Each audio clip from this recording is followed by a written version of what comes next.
função a palavra? Há um procedimento o quê? Tá legal. Tá bom, é isso aí que ele descreveu e é isso aí que a gente falou na aula passada.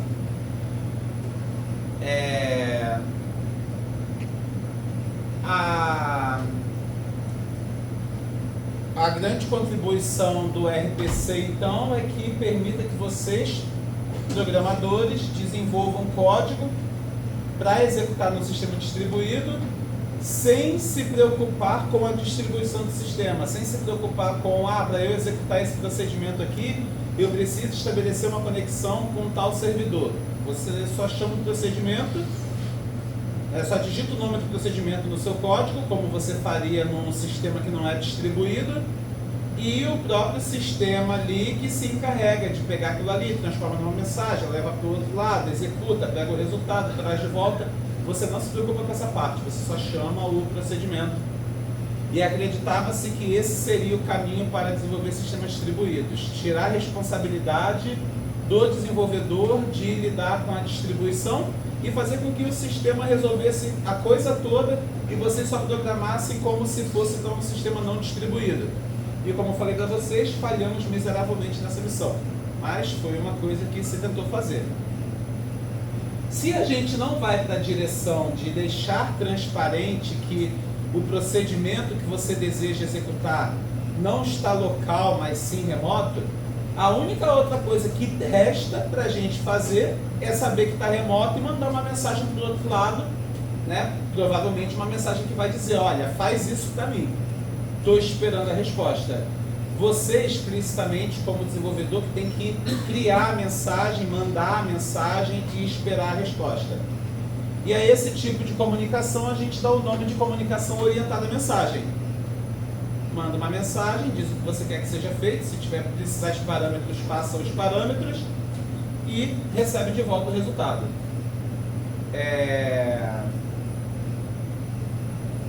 E a maneira mais primitiva que a gente tem de mandar mensagem, de trocar mensagens entre processos num sistema distribuído, ou seja, trocar mensagens entre processos que não se encontram na mesma máquina física. Máquina física não é um nome legal, né, mas eu uso porque parece que é o que faz mais sentido para vocês, mas a gente deveria dizer processos que não estão compartilhando a mesma memória. Que eles estão em sistemas com memórias RAM separadas. Porque você pode ter um sistema distribuído com duas máquinas virtuais na mesma máquina física, né? Eles ainda estão na mesma máquina física, mas você vai tratar como dois processos em duas máquinas diferentes. Mas eu só estou filosofando um pouco para vocês não repetirem assim do jeito errado quando alguém perguntar para vocês, tá? Então tá bom. Quando esses processos não estiverem no mesmo nó e a comunicação estiver sem rede, para você estabelecer a comunicação entre dois processos, a coisa mais primitiva que a gente tem é socket, que vocês aprendem lá em redes, porque até você chegar na socket, lidam com o TCP e o DP, que são protocolos de qual camada OSI? Transporte. Então, até a camada de transporte, você tem físico, enlace e rede, né? E essas três camadas lidam com trocas de dados em rede, claro, mas nenhuma delas é responsável por garantir que uma informação saia de um processo e chegue a outro processo. Ou elas são camadas que se preocupam com a comunicação adjacente entre uma máquina e a próxima que vai receber a mensagem, ou em construir um caminho entre máquinas que precisam de intermediárias, né, no meio do caminho para fazer a comunicação. É na camada de transporte que a gente implementa protocolos que podem ou não oferecer a garantia de que um processo está enviando e o outro processo está recebendo. Até porque o fato de chegar na máquina não quer dizer que chegou no processo, né? Vai que chegou lá no sistema operacional, mas o sistema operacional não entregou para o processo, então o processo não recebeu. Essa é uma camada e socket é uma tecnologia para isso, para estabelecer a comunicação entre processos. Para quê? Para troca de mensagem. E aqui a mensagem é uma coisa bem mais bruta, não é mensagem do tipo texto, né? Quando a gente pensa em mensagem, pensa numa carta, né? Que a gente escreve, é string. Não. A mensagem aqui você vai definir qual é o formato dos dados que fazem parte dessa mensagem. Então você pode mandar um inteiro, você pode mandar um float, você pode mandar uma string, você pode mandar uma sequência de 3 inteiros e depois você manda um float. Só que seja lá o que for que você está mandando, em que ordem você está montando para enviar, quem está lá do outro lado tem que saber qual é essa ordem para ele desmontar e receber, né?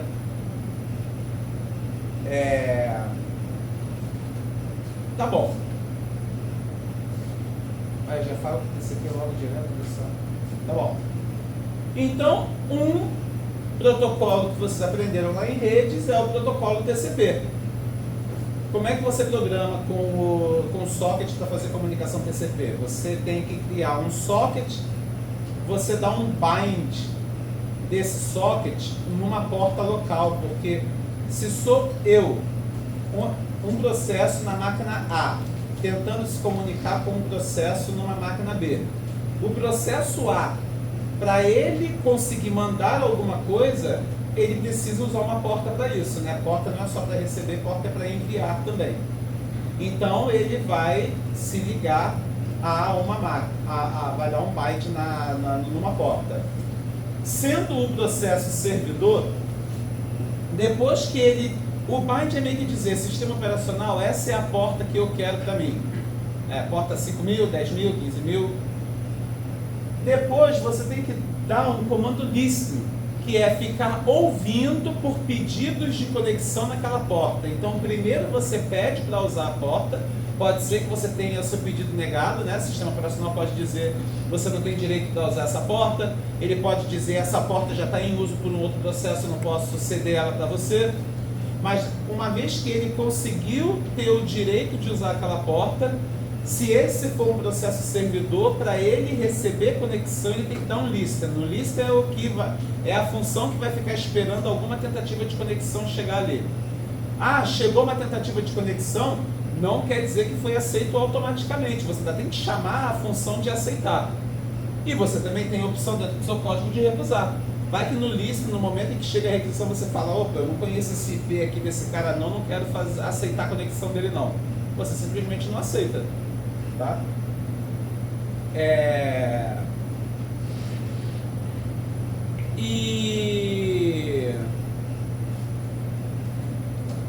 Bom, o connect já é usado pelo cliente para estabelecer uma conexão em um servidor.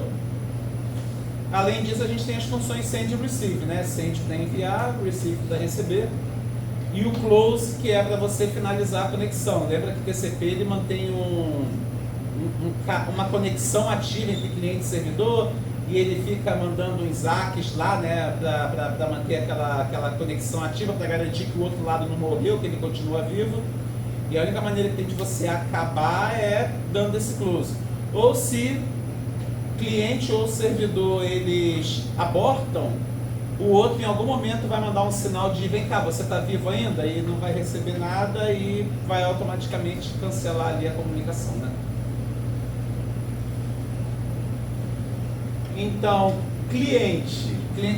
servidor, cria o socket, faz um bind, fica ouve aquela porta e chama a função accept para ver se ele vai, para esperar por conexões para fazer conexão.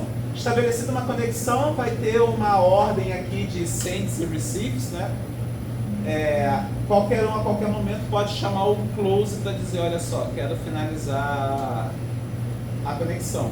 O cliente é mais simples, você só cria o socket, já conecta, bota lá IP e porta do servidor, vão fazer lá a troca de sends e receives que vocês tiverem que fazer e finalização. O cliente não precisa definir a porta? Não. Ele vai pegar uma porta qualquer, ele vai pegar alguma porta, mas vai ser uma porta qualquer. Não há necessidade de você especificar.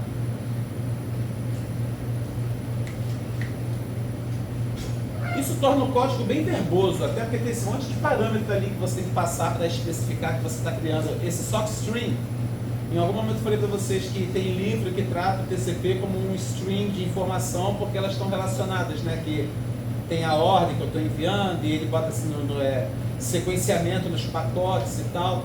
Então esse aqui já é um exemplo desse legado aí, você vê que ele chama de sockstring, né? Como se fosse um socket de fluxo, que é a maneira que ele encontrou para apelidar aí o que é um socket que vai fazer comunicação TCP.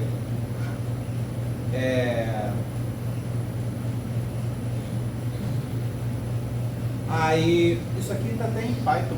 Aí você chama o accept para você ficar esperando por conexões. Recebeu a conexão, você faz aqui seus envios e recebimentos de informação. Por que tem um 1024 aqui? Eu não sei. Data recebe com receive. Eu acho que é a quantidade de bytes. Quando você vai receber alguma coisa, você diz qual o tamanho que você está recebendo. Tamanho máximo, né? O tamanho máximo do pacote, isso aí? Eu acho que ele trata tudo isso como sendo o tamanho que você vai receber. Porque ele precisa de um buffer para ficar esperando o que vai chegar. Então, seja lá o que for que chegou, você vai tacar em 1024. Se era menos do que 1024, não vai gastar tudo. Mas se for mais do que 1024, você só vai guardar 1024. E na hora que você for usar, se você botou lá 1024 e recebeu só 64, mas você tentar ler a posição 65, 66, 67, você consegue, né? Porque é igual trabalhar com vetor em C. Você fala que o vetor é tamanho 10, mas aquilo ali é uma mera sugestão, né? Se você chegar lá e coloca a posição 11, posição 12, posição 13, ele vai funcionando. Ele não dá erro, não. Outras linguagens, como o Java da vida, ele bota lá um array out of bounds, né? Você excedeu o limite. Essas linguagens feitas para crianças, que botam muita proteção, mas em C não. Aqui eu não sei, é Python. Provavelmente, se você tentar fazer alguma coisa além da posição 1024, ele vai chiar. Tá legal, aqui é o código do cliente. Não vou ficar falando muito sobre TCP, porque você já sabe como é que funciona, né? O UDP já é bem mais simples. Criou o socket, chamou o bind, que atribui o socket a um endereço IP e um número de porta local. Aqui tanto cliente quanto servidor vão ter que chamar o bind, porque tanto cliente quanto servidor podem iniciar unilateralmente o envio e o recebimento, né? Não existe a ideia de conexão. Tem o send to e o receive from. Por que tem um send to e um receive from, ao contrário do TCP que só tem send e receive? Porque como no TCP você é obrigado a estabelecer uma conexão, você já estabeleceu a conexão com algum destino. O send só pode ser para aquele destino, não tem como ser para nenhum outro. No momento que você estabelece a conexão, você diz, eu quero me conectar com esse cara, com esse IP e essa porta. Então, quando você envia, você só tem que botar a informação. No UDP, como não existe o conceito de conexão, então para cada envio, você tem que dizer para quem que você quer enviar. Então, além da mensagem, tem que botar o IP e a porta de para onde é que você está mandando. E o receber, aqui está numa versão minimalista, só botei o receive from. Acho que tem como ter um receive só também para o UDP. Um receive puro seria tipo, eu recebo de qualquer um que mandar para mim. Se cair nessa porta, eu estou lendo e estou recebendo. Agora, o receive from, ele ainda diz, eu só recebo se for desse cara aqui. Aí eu não me lembro se você especifica IP e porta ou só IP para dizer de quem que você quer receber. Acho que dá para especificar IP e porta. A gente vai descobrir agora aqui, ó. Aqui já o tipo de socket é socket datagram, né? Não é mais o... Vocês lembram desse nome datagram em redes, não lembram? Que datagrama tem um tamanho máximo, se eu não me engano é 1500 bytes, né? E se a sua informação for muito grande, não couber no datagrama só, não vai. No UDP, ele não vai quebrar a mensagem para você em mensagens menores, então se a sua mensagem não couber no datagrama, ele vai reclamar. E se você precisar enviar uma mensagem que é mais que um datagrama, você vai ter que, por conta própria, mandar 2, 3 ou 4. TCP não, você chega, manda um send num arquivo que tem 1 GB de tamanho, ele vai quebrar aquilo ali em vários pedacinhos e vai mandando os vários pedacinhos. Com o DP não, se tentar botar 1 GB ele vai reclamar, e você que vai ter que botar um while lá e ficar enviando, por exemplo, de 1 KB em 1 KB, vai enviando até acabar.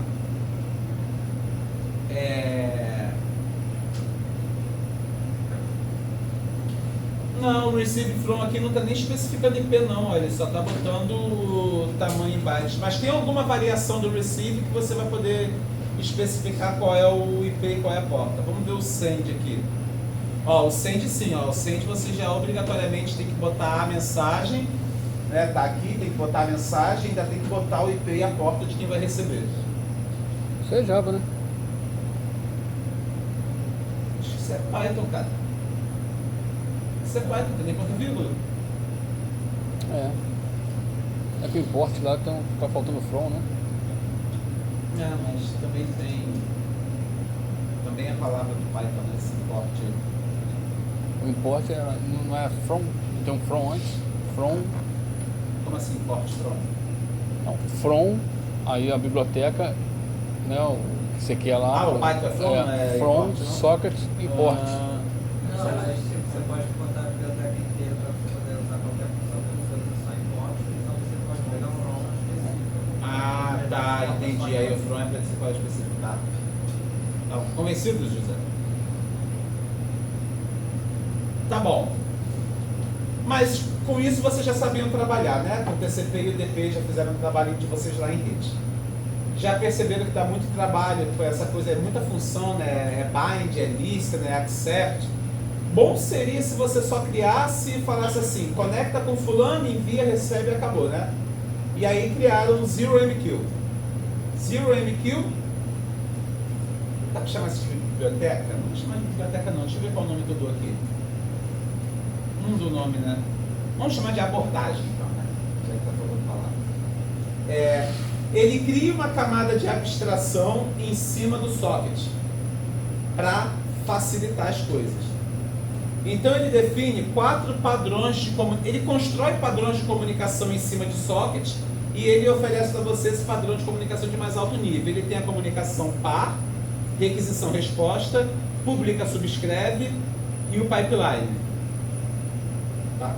Comunicação par é o tradicional, um cliente, um servidor, né? Cada um envia, recebe da forma que quiser. É um canal bidirecional,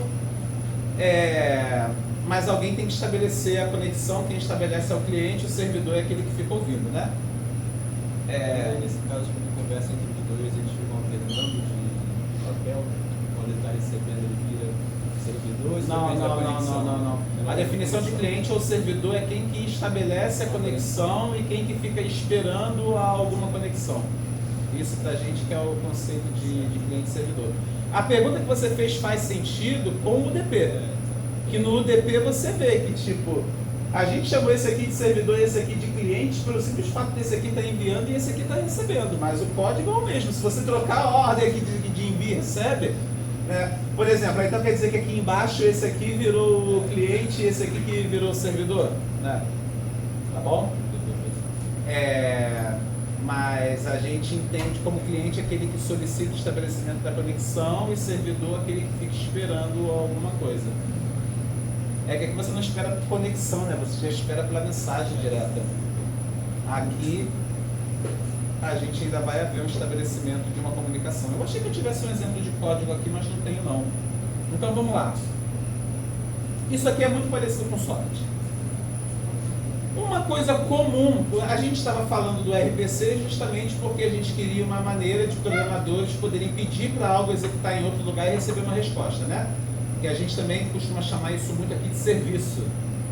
Ah, quero solicitar um serviço, você vai, solicita o serviço para um nó remoto, ele faz lá o cálculo que ele tiver que fazer, quer te mandar o resultado de volta. Ou seja, no sistema distribuído, muitas vezes a gente quer um padrão de comunicação que é requisição-resposta. Eu peço alguma coisa, entrego o que esse serviço precisa para fazer o que eu estou pedindo, ele processa e ele retorna para mim o resultado. E com socket, você vai ter que ficar fazendo essas combinações aqui de envia e recebe. Fora toda aquela outra parafernália ali, né? Que de código, de pedir conexão, etc. E o ZeroMQ, ele simplifica isso. Ele simplifica isso dessa forma aqui. Cadê aqui? Deixa eu ver aqui o código do servidor. Não, quero ver o código do cliente, que é o que pede, né? Cadê o código do cliente? Está aqui também.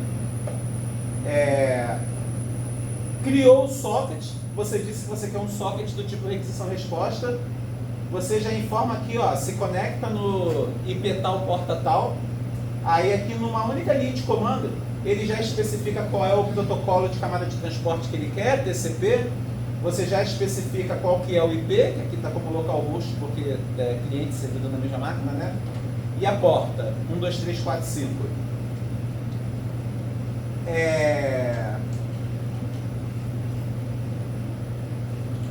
Aí você chama um send, chama um receive.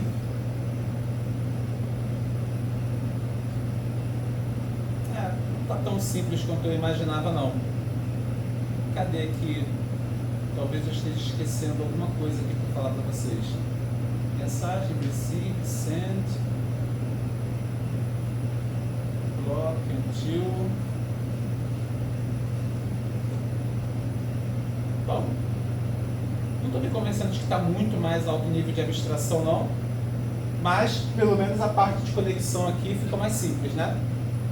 E aí ele envia a mensagem, ele chama um receber, ele fica bloqueado e quando ele recebe a resposta, ele faz alguma coisa com a resposta. A resposta está indo ali para aquele message, né? E aí aqui embaixo ele só imprime qual foi a resposta. Para finalizar a conexão, ele só manda um stop. Quando ele manda um stop, na verdade é o servidor que recebe lá a string stop e resolve abortar lá a comunicação.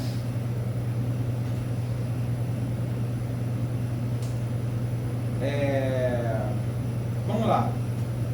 O ZeroMQ também permite que a gente constrói em cima de socket o padrão publica-subscreve, que ficou o nome horrível, né? Public subscribe. Assinante, sei lá qual é o nome do outro. Publicante assinante, acho que é isso que o pessoal fala.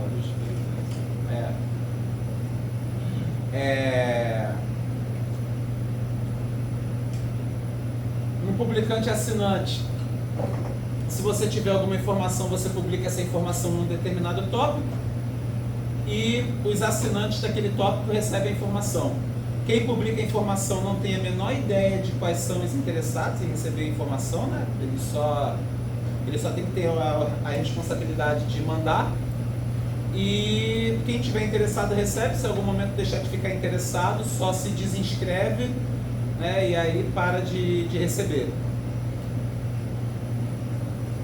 Aqui a gente já consegue ver a maravilha dessa camada de abstração do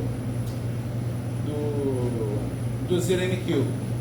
Porque se você estivesse trabalhando com socket puro, cru, você teria que ficar aguardando conexões de vários clientes que estivessem interessados nas mensagens que você deseja enviar. E toda vez que você fosse enviar a mensagem, você ia ter que escrever um loop ali para você mandar para todos aqueles que estão interessados em receber aquela mensagem. Vamos ver como é que o ZeroMQ faz isso. Servidor, ele cria um socket e diz que é um socket do tipo publicar, ou seja, ele é o cara que vai enviar as coisas. Ele dá um bind numa porta local, né, que ele vai dizer, olha, é aqui que eu vou ficar ouvindo por conexões. E aqui é o servidor, não é servidor, né? Não existe aqui o conceito de servidor, é o cara que publica e o cara que se inscreve. Então o cara que publica é ele que fica escutando, é ele que fica aguardando que os interessados em receber entrem em contato com ele dizendo que querem receber. E a responsabilidade dele toda vez que ele dá um send é enviar para todo mundo que tem que receber. Isso daí seria o próprio tópico? Aqui não tem o conceito de tópico, né? Até porque aqui quem envia tem que saber todos os que estão recebendo. Porque você se conecta diretamente a ele. A questão do tópico, acho que ela faz mais sentido quando a gente tem um intermediário para fazer a comunicação. Não sei, tá, se ele oferece algum suporte a tópico. Eu chutaria que sim, né? Você poderia aceitar conexões e para cada um que se conectasse a você, diria, ó, tô me conectando a você, mas eu só quero informação de temperatura. O outro fala, ó, tô me conectando a você, mas eu só quero receber informação de umidade. De uma forma também mais transparente, para você não ter que fazer isso manualmente. Mas não está exemplificado aqui, então não sei se o ZeroMQ vai dar esse suporte não. Será que ele não é 17? Onde? Subscribe to time message. É verdade. E onde é que você fala para o servidor que é time? Lá Ah, o tópico está dentro da mensagem que é enviada.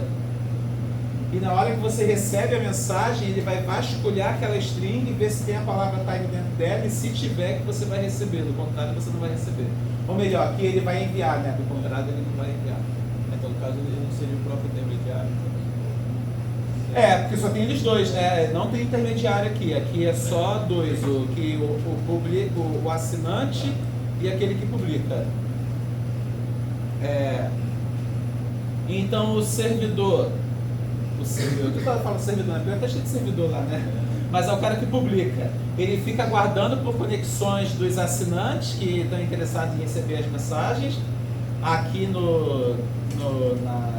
na porta que ele especifica aqui, esse aqui é o IP dele, né? O trabalho dele é o while true, ele dorme por 5 segundos, e aí quando ele acorda ele envia uma mensagem time, né, tempo, e aí ele coloca o tempo na frente e ele vai dar um send para todos os assinantes. Todos os assinantes que se inscreveram no tópico ou na informação time, né, que é tempo. Um cliente, ele cria um socket, diz que é do tipo sub, né, subscriber, assinante. Ele se conecta lá ao servidor, tá localhost aqui, porque cliente e servidor aqui estão na mesma máquina. E aqui ele diz, olha só, eu estou me inscrevendo, subscriber, estou me inscrevendo, mas apenas em mensagens do tópico time. E aí aqui ele já chama um receive, esse receive é bloqueante, e ele só vai receber mensagem quando a mensagem tiver time escrito nela. Se a mensagem não tiver time escrito nela, ele não recebe. Não é que ele não recebe porque ele recebeu e ignorou, ele não recebe porque é o servidor que na verdade nem envia. Então é papel do servidor, na hora que você chama essa função send aqui, e tem time dentro dela, que ele veja quais são todos os assinantes que ele tem que se inscreveram nesse tópico time, e só para aqueles que ele vai mandar. Então esse send você tem que olhar dentro dele como se fosse um loop que fica iterando por todos que estão interessados em receber mensagem do tipo tempo, e aí você vai enviar. Essa abstração é toda feita pelo ZeroMQ. Pelo ZeroMQ, você só escreve esse código aqui do jeito que está. Se você fosse fazer com socket puro, você ia ter que fazer tudo que eu estou falando. Ia ter que ficar guardando as conexões, criar, não vou dizer criar uma thread para cada uma, mas um vetor com informações de clientes que tem que receber, né? E aí você ia colocar ali qual é o IP, e qual é a porta, e qual é o tópico que ele está interessado. E toda vez que você fosse mandar um send, você ia ter que inspecionar a mensagem, ver qual é o tópico, você ia ver que é time, percorrer esse seu vetor, ver todo mundo ali que está interessado em time, e aí pegar o IP e a porta que tem ali e dar um send em cima daquele IP e porta. Aquele time, ponto ask time ali é o que? É o timestamp? Não. Onde você está vendo timer? Na linha 10 Esse ali. time aqui? Não, na linha 10 lá. O time ponto ask time. A função aí do Python para pegar o tempo do sistema. Não sei como é que ele retorna, certo? Tipo em segundos, em hora, qual é o formato, mas é só para dizer que é uma função que pega o tempo do sistema. Tá bom? Agora sim, até eu fico convencido de que isso aqui botou um nível de abstração na comunicação que facilitou bastante as coisas, né? Comparado com você ter que fazer isso com socket manualmente. E por fim o pipeline.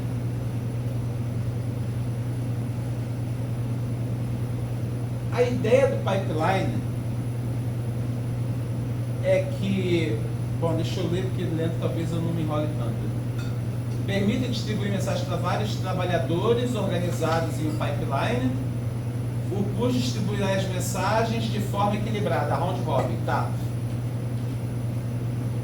Ele é um envia-recebe, o envia aqui a gente enxerga como push e o recebe a gente está chamando de pull, mas ele permite várias opções de receptores, mas só um deles vai receber.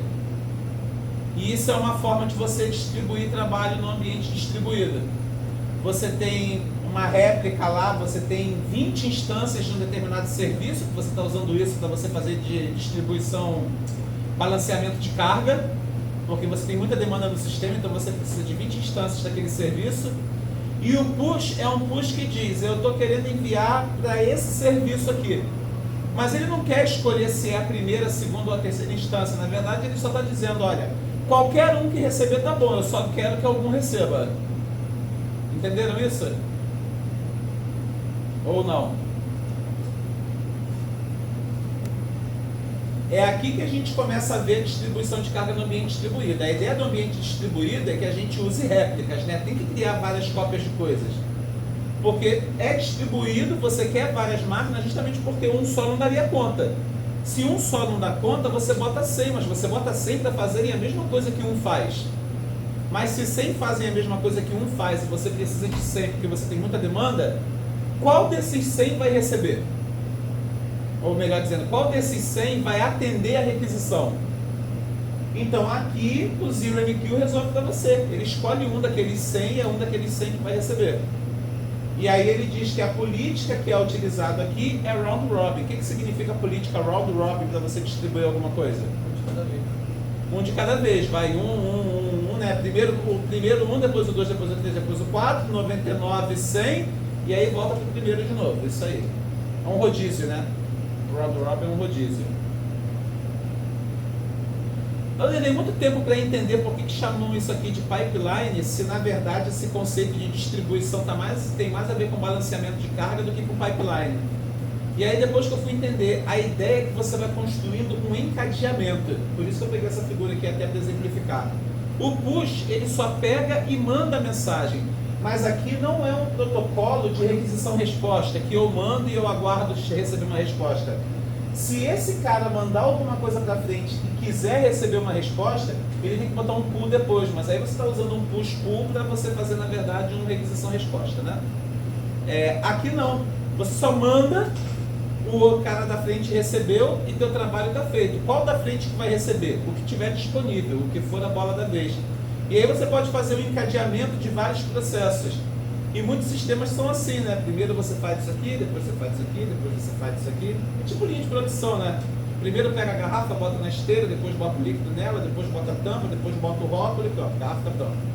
Carro, né? Pega o chassi, vai, coloca capô, porta, motor, seja lá o que for. Em algum momento vai sair um carro lá no final. Mas tem muito mais coisa do que a gente chama garrafa.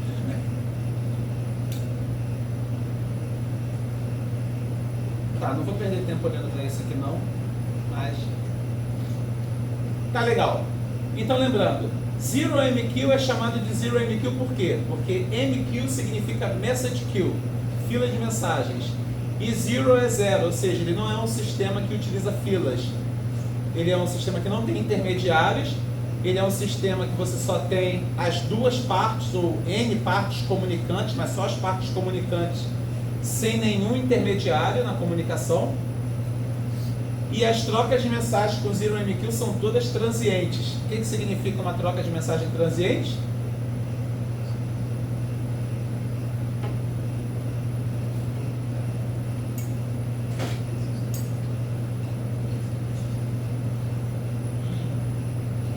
Transiente é que destaca a mensagem.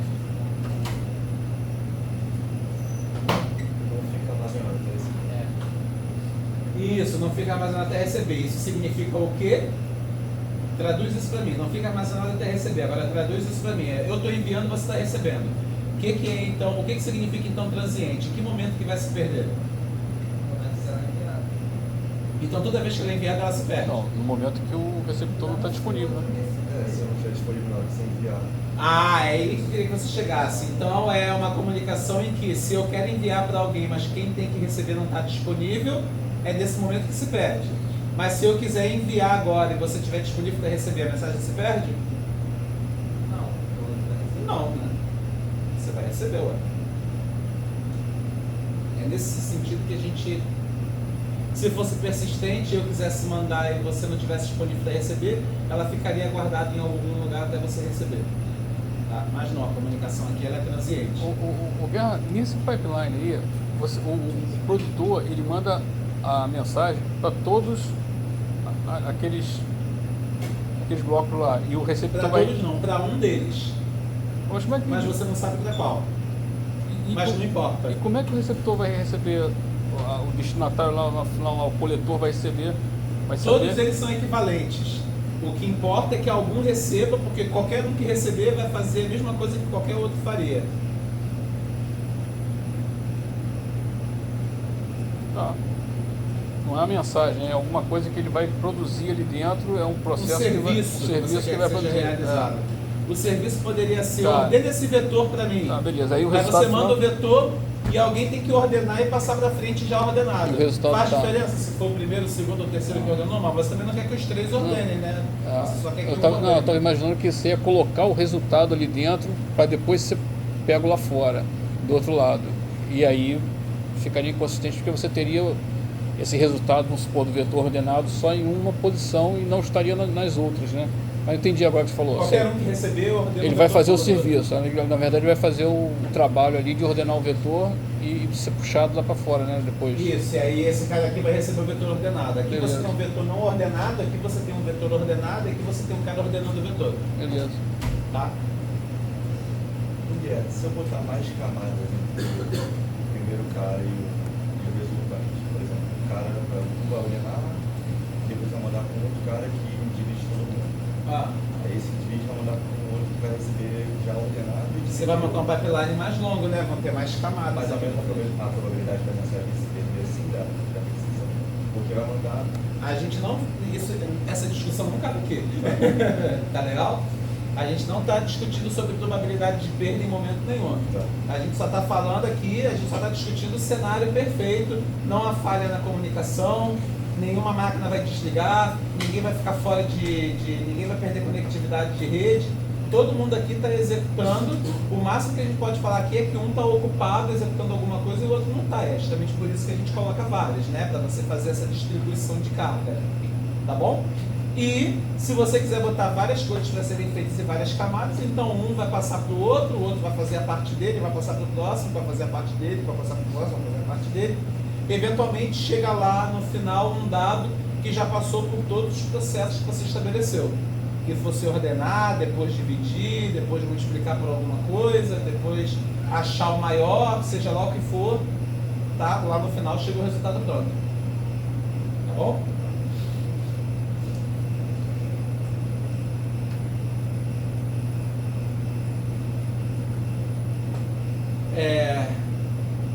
Mais o que? O que eu tenho para falar aqui? Acho que é só isso, né? De Zero MQ. Tá bom, Zero MQ é uma abordagem que a gente tem para fazer a comunicação no sistema distribuído, uma comunicação baseada em socket, só que com nível mais alto de abstração. Quem usa isso? Até onde eu sei, ninguém. Está no livro, eu encontrei, achei legal e é bom a gente ter variedade aqui de paradigma de comunicação para vocês entenderem que tem várias opções. Até porque de que adianta dar várias opções para vocês se no fim vocês escolhem hash? Tá?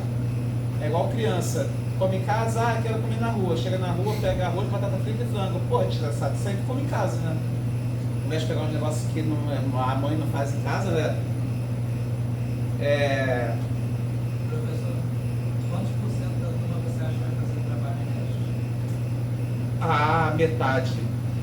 Metade no mínimo. Um ou outro assim que se interessa mais por alguma coisa diferente, mas metade da turma é REST. E aí os caras começam a inventar, eu vou fazer em REST com React, eu vou fazer em REST com Python, eu vou fazer em REST com... Começou a aparecer tanta coisa no último trabalho que eu passei, tanto framework, que eu nem sabia que existia. Eu saí aceitando todos, né? O importante era usar alguma coisa diferente dos outros colegas. MPI. Não vou me alongar muito sobre o MPI, mas ele é um mecanismo de troca de mensagens muito utilizado na computação científica. Quando a gente falou lá atrás sobre tipos de sistemas distribuídos, a gente falou de sistema... Quais foram os 3 tipos de sistemas distribuídos que a gente falou lá na aula 1, que foi a matéria da primeira prova? Um deles recebe o nome do curso. Sistema de informação distribuído, esse é um deles.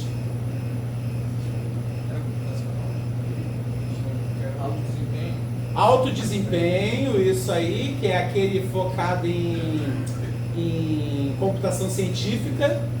Dei uns exemplos de computação científica. Vocês lembram de algum exemplo do que a gente considera computação científica? Previsão do tempo, porra, muito bom. Isso aí, que eu estava falando para vocês que é uma conta muito difícil de ser resolvida e aí aquilo ali leva muito tempo. Mas não adianta o tempo que leva para fazer a conta ser maior do que o tempo que você está querendo prever o clima, né? Se eu quero prever o tempo para amanhã, não adianta a computação só terminar amanhã, porque quando for amanhã eu já sei, né? É igual aquele meme na internet de previsão do tempo. Se a pedra estiver molhada, está chovendo. Se a pedra estiver seca, é sol. Se a pedra não estiver aqui, tem um tornado. Né? Então não adianta. E por ser uma computação muito intensa em processamento, não é uma coisa que você deixa só uma máquina executando, um algoritmo. Você tem que explorar um algoritmo distribuído. Vai pegar o processamento, vai distribuir entre várias máquinas. Como você distribui o processamento entre várias máquinas? Lembra que aqui é diferente da filosofia do sistema de informação distribuído, que você tem várias transações, um volume muito grande de transações, tipo muitos clientes usando o sistema, mas cada cliente ele é uma unidade independente, né? Ele não tem nada a ver com os outros. E por isso que torna muito mais fácil você sair distribuindo a carga do sistema, porque cada cliente é uma coisa isolada. Mas quando você tem um problema e esse problema é muito difícil, porque esse problema é muito grande, você, desenvolvedor, tem que pegar o teu problema, quebrar o teu problema em problemas menores, distribuir no seu sistema distribuído para cada parte resolver um pedacinho do problema e depois você vai ter que pegar cada um desses pedacinhos resolvidos e vai ter que juntar tudo para você compor uma solução. Essa que é a lógica de algoritmos distribuídos. Vamos pensar em cima disso com estruturas de dados. Vocês querem somar duas matrizes, mas a matriz é enorme. É 1 zilhão por 1 zilhão de elementos. Nem 10 elevado a 9, né? Bota lá. 9 nem é tanto, bota 10 elevado a 30 logo. É tanto zero que você cansa de escrever tanto zero, de tão grande que é essa matriz. Mas somar é simples, né? Porque somar matriz pega o elemento de uma determinada posição de uma matriz, soma com o correspondente da outra matriz e gera um resultado. Somar matriz é o tipo de coisa que a gente paraleliza com muita facilidade.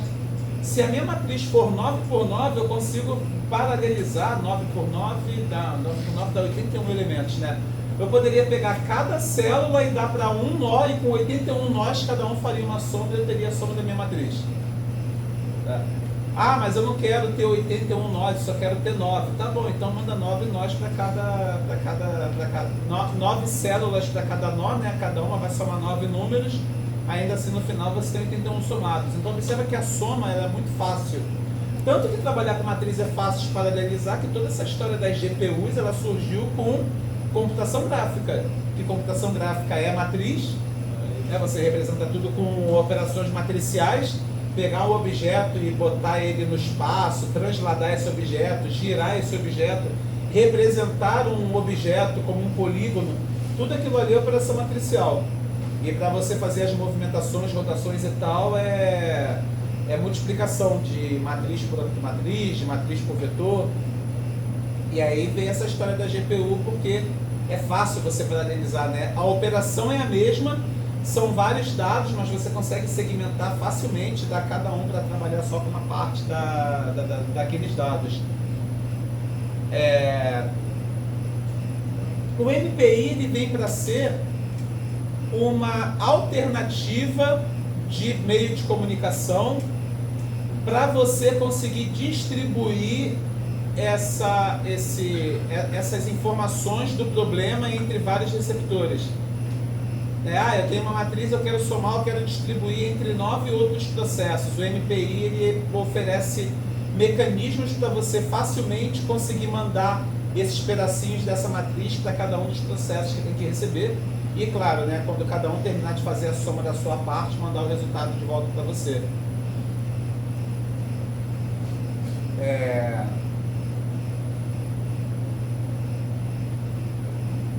Ele oferece comunicação transiente, não é tolerante à falha, ele assume que falha não ocorre, até porque computação científica normalmente está dentro de um cluster. Clusters são máquinas com alto poder computacional, característica homogênea, interconectados por uma rede de alta velocidade. Todos vocês sabem disso porque caiu na P1, né? E aí você não vai desenvolver um protocolo de comunicação que fica verificando se a comunicação deu certo ou não, porque isso gera overhead à toa. Então, você manda a mensagem com fé de que vai chegar no destino dela. Professor, e quando eu esqueci o nome daquele sistema que tipo, são vários computadores voluntários. Você precisa de uma Lembra, comunicação. o conceito de grid não é que os computadores são voluntários. Qual é o conceito exato de grid? Heterogeneidade. Heterogêneos, topologia variável, isso aí é que é a definição de grid. Ah, mas onde é que isso é usado? Aí entra a questão do voluntário. O grid ele costuma muito ser usado em volunteer computing, ou computação voluntária. Aí tem o exemplo de CERN, etc. Mas nesse caso você precisa de uma confirmação da comunicação. Mas aí nesse caso você não vai usar MPI. Tá? A computação de alto desempenho, ela está intrinsecamente ligada a esse conceito de cluster, máquinas com alto poder computacional, alta velocidade de comunicação entre os nós. A questão lá do grid também é um problema de computação de alto desempenho, mas aí você tem que utilizar técnicas diferentes. Vamos lá.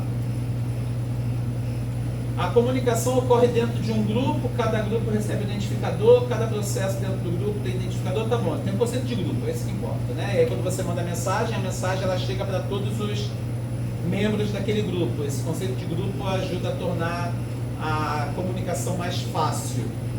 Você pode mandar para o grupo todo, você pode mandar para um subconjunto do grupo, você pode mandar para menos um membro do grupo. Você não tem mais que ficar se preocupando com IP e porta. Você criou um grupo com 10 processos, você só fala assim, eu quero mandar para o 1, para o 2, para o 3, para o 4, para o 5, para o 6, para o 7, para o 8, para o 9. Onde é que cada um desses processos está? Não se importa, foi resolvido antes. Tá legal?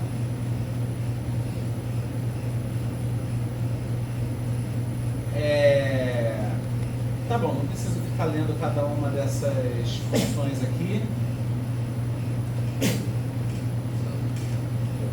Oi, alguém perguntou alguma coisa? Não? Aham.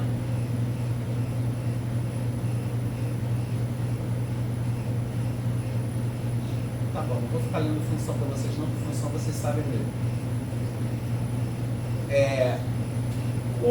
Além desse conceito de grupo para fazer a comunicação com o MPI, que oferece um nível mais alto de abstração e facilita para quem está desenvolvendo um algoritmo que você só quer pegar um problema grande, dividir entre vários outros processos para cada um trabalhar numa parte dele,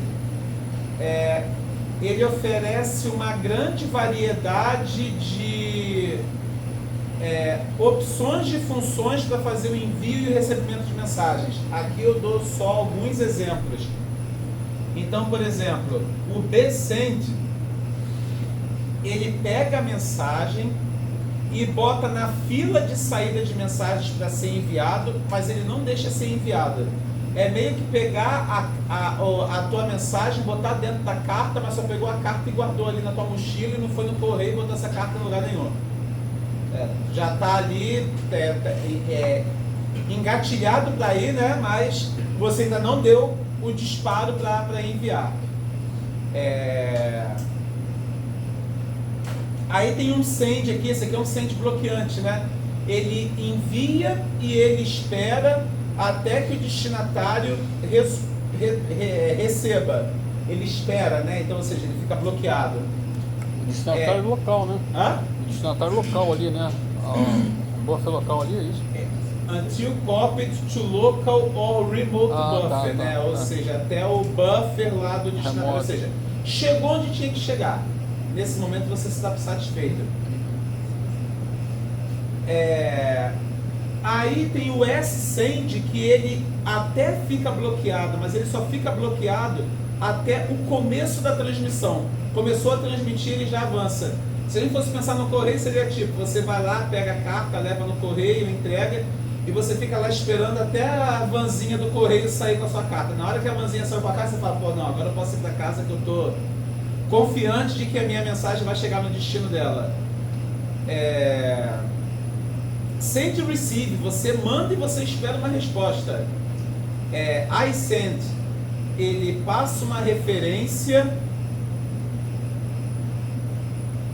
Isso aqui nem eu estou entendendo o que significa, mas é uma forma de enviar também diferente. Deixa eu ver se eu acho aqui. Seria quase que um ato, né? Poderia ser esperar um ato, mas não necessariamente. Talvez você só está mandando e já está querendo receber a resposta logo, né? Tipo, ó, soma esses 2 números para mim e já fico ali esperando para receber a resposta do que foi que eu mandei. É bloqueante, né? É bloqueante, né? É bloqueante. Tudo que está dizendo que wait aqui, se ele espera, é bloqueante, porque a gente não vai usar espera ocupada aqui, né? Então esperar fica travado até receber. Eu brigo muito com vocês, né? Para não chamar de wait, né? Não chamar de espera e chamar de bloqueio quando for bloqueio, porque espera, você pode esperar de N maneiras diferentes, né? Você pode esperar por uma resposta sem fazer nada, você pode esperar por uma resposta consumindo CPU, você pode esperar por uma resposta, mas enquanto você espera pela resposta, você pode fazer outra coisa, que é a ideia do processamento assíncrono. Mas aqui onde ele diz wait, é bloqueio. Porque ele está dizendo que essa função espera, e não tipo que o processo espera. O processo, se ele tem que receber uma resposta, ele vai esperar, não tem outra saída. Mas enquanto ele espera, o que ele faz? É aí que é o grande ponto quando você pensa no processo. Mas aqui ele está dizendo que é a função que espera, e para a função esperar, o processo fica bloqueado.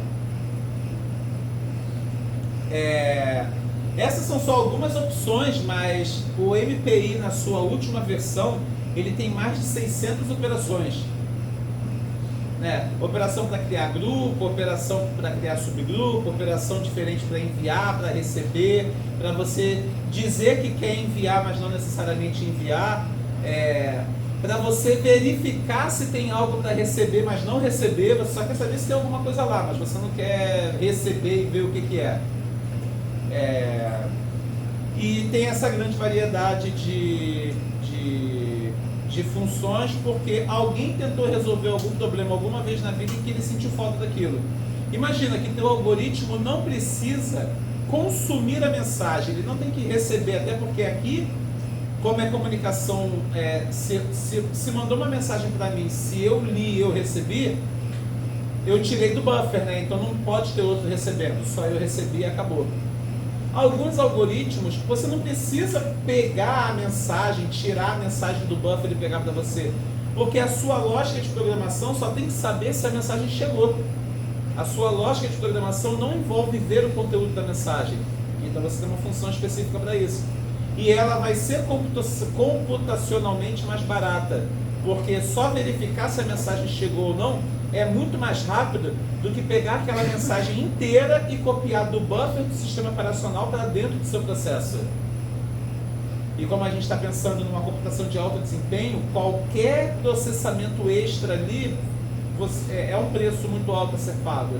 Por isso que é uma biblioteca que tem uma grande quantidade de operações para já atender todas as necessidades de desenvolvedores que trabalham desenvolvendo esse tipo de algoritmo.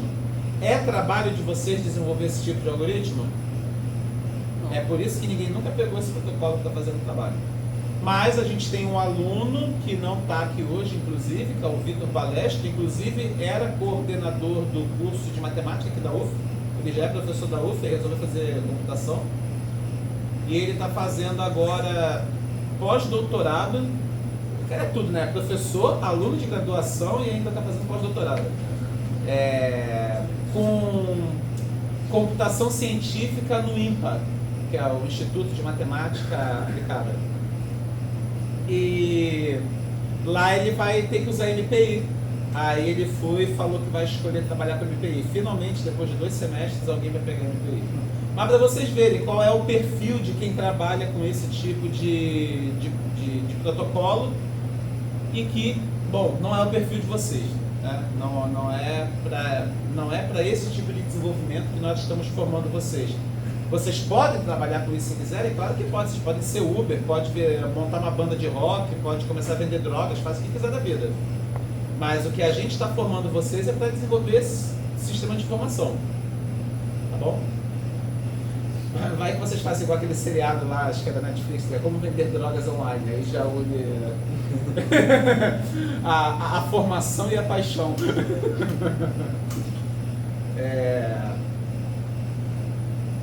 Vamos lá. E aí, a gente tem os middlewares orientado à mensagem. Middleware a gente aprendeu como sendo aquela camada de abstração que faz o resto do seu sistema parecer como um só, né? E aí a gente definiu lá o que middleware tem que fazer. Ele tem que ser um único ponto de entrada no sistema, ele tem que oferecer uma visão única do sistema de arquivo, ele tem que ter um diretório de serviços para saber onde é que cada serviço está localizado, entre outras coisas, né? Tem 2 slides lá inteiros com o que é que a gente espera que o middleware faça. Aqui em específico a gente está falando só de um middleware de troca de mensagens. Então ele só tem que oferecer serviços voltados para a comunicação no sistema distribuído de forma transparente. O que é a transparência que ele vai oferecer? Ele permite que as partes comunicantes não se conheçam diretamente, que é o que eu falo para vocês lá de quem publica não sabe quem está recebendo, quem recebe não sabe quem publicou. Ele desacopla quem envia e quem recebe, então quem recebe não tem que estar ativo quando quem envia enviou. O middleware guarda e entrega na hora que ele tem que receber estiver ativo. Você não sabe onde é que quem envia e quem recebe está. Pode ser que esteja num nó, mas depois mudou, foi para outro nó. Quem envia não está preocupado com isso. O middleware se responsabiliza por achar quem é que tem que receber e garantir que a mensagem chegue a quem tem que receber. Tá? Então, é por isso que é chamado de um middleware. E é orientado à mensagem porque ele só presta esse serviço de comunicação. Ele não é um serviço de diretório de armazenamento de dados. Que a gente fala também que middleware também tem responsabilidade, né, de criar um sistema de arquivo único. Isso se fosse um middleware de armazenamento de dados, mas esse aqui não é. Esse aqui é só um middleware de comunicação. Tá?